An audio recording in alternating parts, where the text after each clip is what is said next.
Halo guys, apa kabar nih? Tidak terasa ya, sudah 6 bulan saja stay at home. Akibat penyebaran coronavirus disease 2019 atau biasa kita kenal dengan sebutan COVID-19 yang mudah terbawa udara, pemerintah menetapkan kebijakan agar kita stay at home, alias selalu tinggal di rumah untuk memutus rantai dan menghambat penyebaran wabah COVID-19. Namun, ada sisi buruknya nih dari stay at home, yaitu kita menjadi sangat sering sekali merasa suntuk karena tidak banyak yang bisa dilakukan saat sedang berada di rumah. Oleh karena itu, banyak orang yang menghabiskan waktu untuk menonton serial film atau drakor, bermain medsos, bermain game, dan menggunakan platform digital lainnya. Stay at home tersebut menjadi peluang bisnis bagi berbagai perusahaan, khususnya yang menyediakan layanan film, musik, belanja online, dan surfing internet. Kalian sudah pada tahu belum guys? Mulai tanggal 1 Agustus 2020 kemarin, pemerintah menerapkan kebijakan berupa pajak digital loh.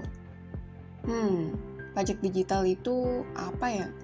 Pajak digital adalah pemajakan atas transaksi barang maupun jasa digital melalui perdagangan melalui sistem elektronik.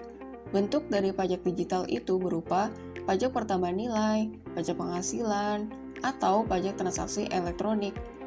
Pengenaan pajak digital pada layanan seperti Netflix dan Spotify menjadi contoh penerapan pajak digital berupa PPN nih guys. PPN itu apa sih? PPN atau biasa dikenal dengan pajak pertambahan nilai adalah pajak yang dikenakan setiap pertambahan nilai dari barang atau dagang dalam peredarannya dari produsen ke konsumen. PPN ini merupakan jenis pajak konsumsi yang disetor oleh pihak lain atau pedagang, bukan oleh penanggung pajak atau konsumen akhir. Kira-kira apa ya alasan pemerintah menerapkan pajak digital sekarang ini? Kalian penasaran kan? Tonton terus sampai habis ya. Terhitung mulai 1 Juli 2020, pemanfaatan barang tidak berwujud maupun jasa dari luar Indonesia di dalam Indonesia melalui perdagangan yang menggunakan sistem elektronik atau dikenal dengan sebutan PMSE akan dikenakan PPN. Berdasarkan Peraturan Menteri Keuangan Nomor 48 Tahun 2020, PMSE adalah perdagangan yang transaksinya dilakukan melalui serangkaian perangkat dan prosedur elektronik. Lalu, siapa saja sih pihak-pihak yang bertransaksi pada PMSE ini? Pihak-pihak yang bertransaksi adalah antara pihak yang menyerahkan barang kena pajak tidak berwujud dan jasa kena pajak dari luar negeri ke dalam negeri dengan pihak yang memanfaatkan barang kena pajak tidak berwujud dan jasa kena pajak di dalam negeri.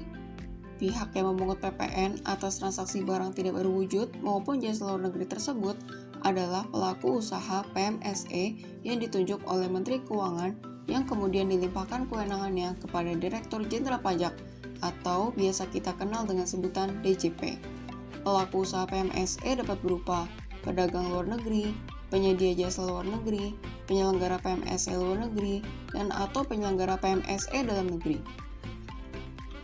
Untuk dapat ditunjuk sebagai pemungut PPN, para pelaku PMSE tersebut harus memenuhi kriteria yang diukur dari nilai transaksi dan atau jumlah traffic atau pengakses yang melebihi jumlah tertentu dalam 12 bulan.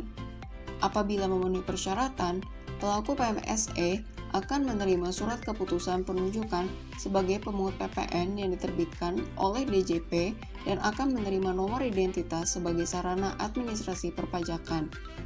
Pada gelombang pertama kemarin, tepatnya tanggal 7 Juli 2020, terdapat 6 pelaku usaha yang telah menerima surat keterangan terdaftar dan nomor identitas perpajakan sebagai pemungut PPN atas barang dan jasa digital yang dijual kepada pelanggan di Indonesia nih guys, yaitu Amazon Web Services Inc., Google Asia Pacific Private Ltd., Google Airline Ltd., Google LLC, Netflix International BV, dan Spotify AB. PPN yang wajib dipungut oleh pelaku usaha PMSE yang telah ditunjuk sebagai pemungut PPN adalah sebesar 10% dari nilai berupa uang yang dibayar untuk memperoleh barang dan atau jasa sebelum dipungut PPN. Lantas, bagaimana bila pelaku usaha PMSE tidak ditunjuk sebagai pemungut PPN? Terdapat dua kemungkinan nih guys. Kemungkinan pertama, pelaku usaha PMSE bertransaksi dengan pembeli dari Indonesia yang merupakan pengusaha kena pajak.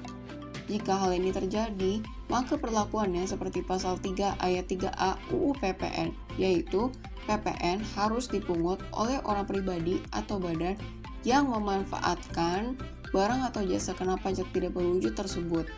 Dengan aturan tersebut, seharusnya apabila kita berlangganan musik melalui Spotify, wajib memungut dan menyetorkan PPN dari Spotify.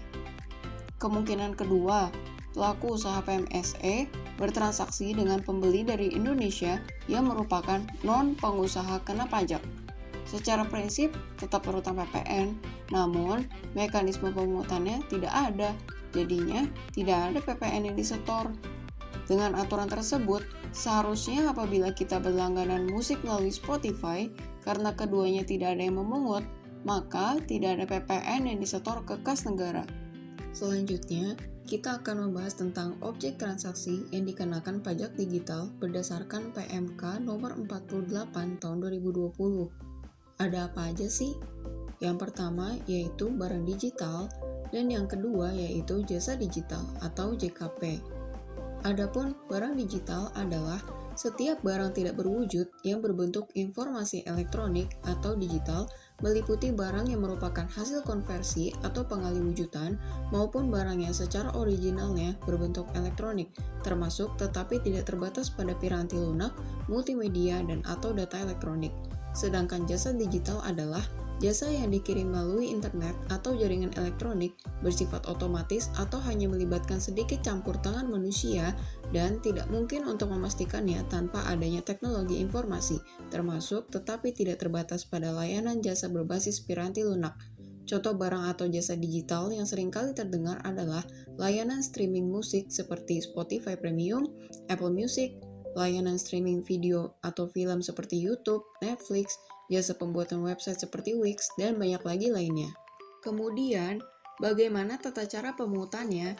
Dengarkan dengan teliti ya, agar tidak salah kaprah.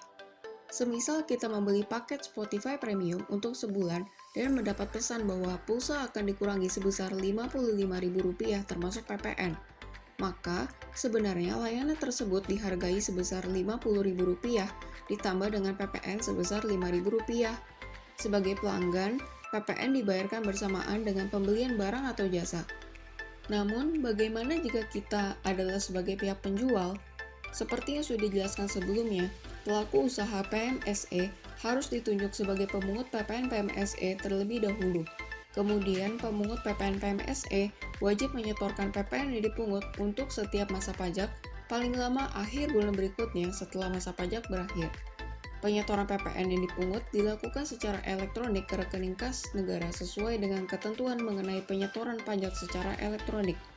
Kemudian pemungut PPN PMSE wajib melaporkan PPN yang telah dipungut dan disetor secara triwulanan untuk 3 masa pajak paling lama akhir bulan berikutnya setelah periode triwulan berakhir. Contoh kasus, Spotify Limited yang telah ditunjuk sebagai pemungut PPN PMSE oleh Menteri Keuangan menyerahkan barang atau jasa digital kepada Tuan Andi di Indonesia pada tanggal 10 Oktober tahun 2020. Nantinya, Tuan Andi akan membayar sekian rupiah ditambah PPN ke Spotify Limited. Spotify Limited sebagai pemungut PPN PMSE harus menyetorkan PPN yang telah dipungut ke kas negara paling lama 30 November. Setelah itu, Spotify Limited juga wajib melaporkan PPN yang telah dipungut dan disetor paling lama 31 Januari tahun berikutnya. Guys, dari tadi kalian pasti sudah penasaran kan? Kenapa sih pajak digital harus dikenakan? Kuy kita bahas. Dari aktivitas dalam pekerjaan di kantor, rumah tangga, bahkan saat tidak ada kesibukan sama sekali, masyarakat cenderung bergantung pada teknologi. Konten digital seperti layanan mesin pencarian, layanan streaming musik digital, layanan jejaring sosial, sedang marak-maraknya digunakan oleh masyarakat dewasa ini. Perusahaan digital semacam Spotify, Instagram, Twitter, Google, dan sebagainya memiliki economic presence yang signifikan, tetapi tidak memiliki physical presence yang besar. Bahkan, ada bisnis digital yang tidak memiliki physical presence sama sekali. Pengguna layanan-layanan tersebut tersebar di berbagai negara dan dari berbagai macam kalangan. Fenomena ini menimbulkan sebuah potensi penerimaan pajak yang masif bagi suatu negara. Pendapatan yang diperoleh perusahaan yang menjalankan bisnis digital ini tentu tidak sedikit. Terlebih lagi di masa pandemi ini, di mana orang cenderung melaksanakan berbagai macam transaksi secara online. Dalam kajian Kementerian Keuangan dalam naskah akademik Omnibus Law Perpajakan yang dilansir oleh Kompas.com, disebutkan bahwa ada 7 bentuk dan nilai transaksi barang digital, dan total dari nilai transaksi digital tersebut mencapai 100,4 triliun rupiah, sehingga potensi penerimaan PPN dapat mencapai 10,4 triliun rupiah loh. Banyak banget kan? Selain itu, kehadiran pajak digital ini diharapkan dapat menciptakan kesetaraan perlakuan perpajakan atau level playing field, baik antara pelaku usaha konvensional dan pelaku usaha ekonomi digital, maupun antara pelaku usaha ekonomi digital di dalam negeri dan di luar negeri. Sebenarnya kenapa sih? Kok sepenting itu ya membayar pajak? Eits, untuk menjawab pertanyaan tersebut, kita harus paham dulu nih guys definisi dari pajak itu sendiri. Berdasarkan Undang-Undang Nomor 28 Tahun 2007 Pasal 1 Ayat 1, pajak merupakan kontribusi wajib kepada negara yang terutang oleh orang pribadi atau badan yang bersifat memaksa dengan tidak mendapat imbalan secara langsung. Pajak digunakan sepenuhnya untuk keperluan negara bagi kemakmuran dan kesejahteraan rakyat. Pajak menjadi sumber penerimaan dan pendapatan negara terbesar. Pajak yang kita bayar akan disalurkan menjadi berbagai macam luaran yang dapat dinikmati oleh orang banyak, mulai dari pembangunan infrastruktur, bantuan sosial, pendidikan, kesehatan, dan masih banyak lagi. Maka, kewajiban membayar pajak tidak terlepas dari peran serta masyarakat, termasuk generasi muda atau yang akrab disapa generasi milenial. Generasi milenial lahir di era modern, di mana mereka sudah mengenal teknologi canggih sejak masih muda. Dikarenakan arus globalisasi yang semakin cepat, generasi ini dapat berinteraksi dengan manusia dan memperoleh informasi dari berbagai belahan dunia dengan mudah, tidak terkecuali dengan gerakan sender pajak. Bahkan, tidak sedikit dari mereka yang sudah memiliki pendapatan puluhan sampai ratusan juta per tahun dari menjadi influencer, YouTuber, dan pekerjaan lain khas generasi muda sekarang ini. Selain itu, teknologi juga menghadirkan berbagai macam hiburan, aplikasi, layanan digital yang banyak digunakan oleh generasi milenial, sehingga terdapat potensi pajak di dalamnya.